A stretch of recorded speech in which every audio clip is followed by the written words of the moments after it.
आज हम समाजीकरण में आत्मदर्पण दर्शन के सिद्धांत के बारे में चर्चा करेंगे। आत्मदर्पण दर्शन, लुकिंग ग्लास सेल्फ थ्योरी, जिसकी जो प्रस्तुत की थी एक मनोवैज्ञानिक समाजशास्त्री चार्ल्स कुले ने।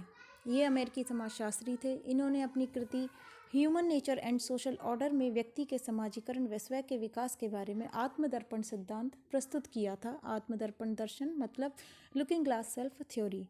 इस संदर्भ में इन्होंने एक कोटेशन दी थी, इंग्लिश में है जो, I am not what I think I am, यानी मैं वो नहीं हूँ जो मैं सोचता हूँ मेरे बारे में। I am not what you think I am, मैं वो भी नहीं हूँ जो तुम मेरे बारे में सोचते हो। आई एम वॉट, मैं वो हूँ, I think you think I am, यानी आई, इस लाइन पे ध्यान देना, आई एम, मैं वो हूँ, what I think you think I am, जो तुमने मेरे बारे में सोचा और उस सोच को मैंने अपने अंदर धारण करके अपनी धारणा बनाई, मैं वो हूँ। तो इसको विस्तार से हम समझने का प्रयास करेंगे।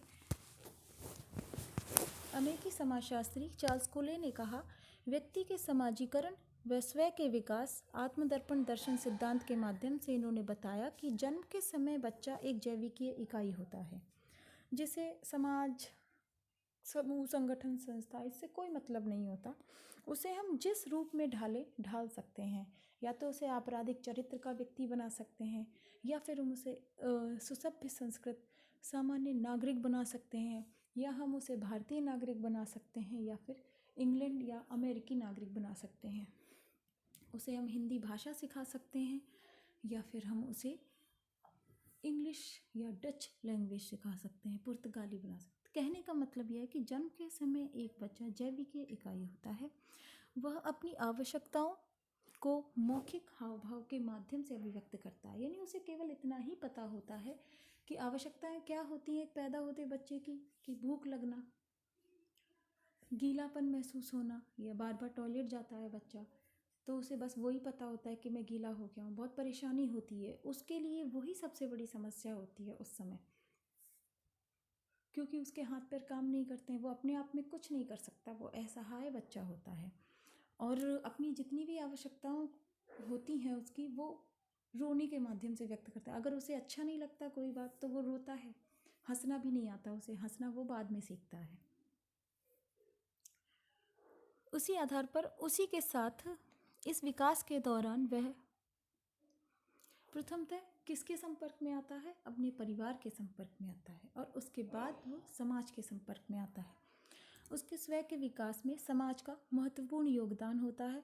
इस संदर्भ में कुले की मान्यता है, मान्यता बोल सकते हैं इसे, मैं अजम्पशन उन्होंने किया था कि व्यक्ति का मन चंचल होता है। आत्म की रचना व विकास समाज को गिव एंड टेक पर निर्भर होती है, यानी उसके स्वयं की रचना जो है वो समाज के गिव एंड टेक पर निर्भर करती है। यानी चार्ल्स कुले के सिद्धांत के अंतर्गत समाज का महत्वपूर्ण रोल है उसके आत्म के विकास में, उसके किसके, व्यक्ति के। व्यक्ति, तीसरी जो उनकी मान्यता है वो यह है, व्यक्ति व समाज परस्पर अंतर्निर्भर है, यानी दोनों एक दूसरे के बिना अधूरे हैं, एक दूसरे के पूरक होते हैं। चौथी मान्यता है, कुले ने आत्म के निर्माण में भाषा, परिवार, उद्योग, शिक्षा, धर्म आदि को महत्वपूर्ण माना है। यानी यह मनुष्य का जो स्वयं है उसके निर्माण में भाषा, परिवार, उद्योग, शिक्षा, यानी विभिन्न प्रकार की जो संस्थाएं हैं उनका महत्वपूर्ण योगदान माना है चार्ल्स कुले ने। उन मान्यताओं के आधार पर ही कुले ने सिद्धांत के 3 चरण बताए थे कि व्यक्ति का विकास किन चरणों के माध्यम से होता है। पहला चरण था, दूसरे उसके बारे में क्या सोचते हैं, यानी व्हाट यू थिंक।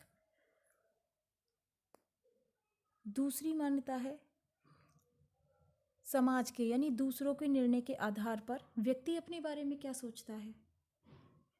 तीसरी मान्यता है कि दूसरों के निर्णय के आधार पर स्वयं की प्रतिक्रिया, यानी जो दूसरों या समाज के निर्णय के आधार पर व्यक्ति ने अपने बारे में सोचा और उसके आधार पर अपनी प्रतिक्रिया दी कि समाज मेरे को अच्छा बोलता है या बुरा बोलता है, तो उस संदर्भ में मुझे क्या रिएक्शन करना चाहिए, मैं अच्छा हूँ या बुरा हूँ। समाज अगर बुरा बोलता है तो मैं बुरा तो नहीं हूँ।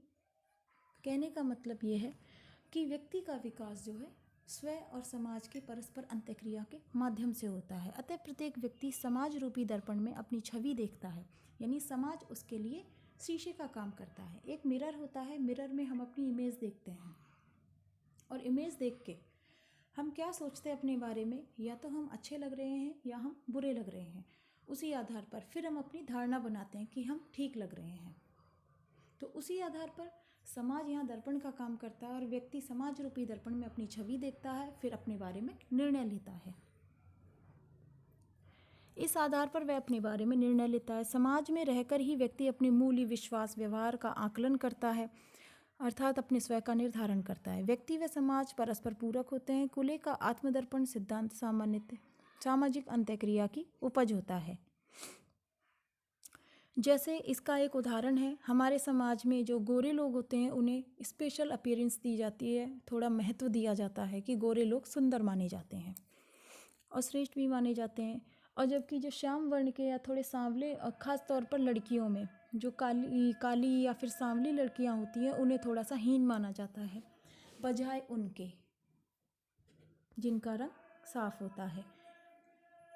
इसी संदर्भ में एक लड़की अगर श्याम वर्ण है परंतु उसके माता पिता उसे हमेशा सुंदर कहेंगे, माता पिता हो गया समाज या दर्पण हो गए, और हमेशा उसकी तारीफ करेंगे, तो वह भी स्वयं को सुंदर ही मानने लगेगी।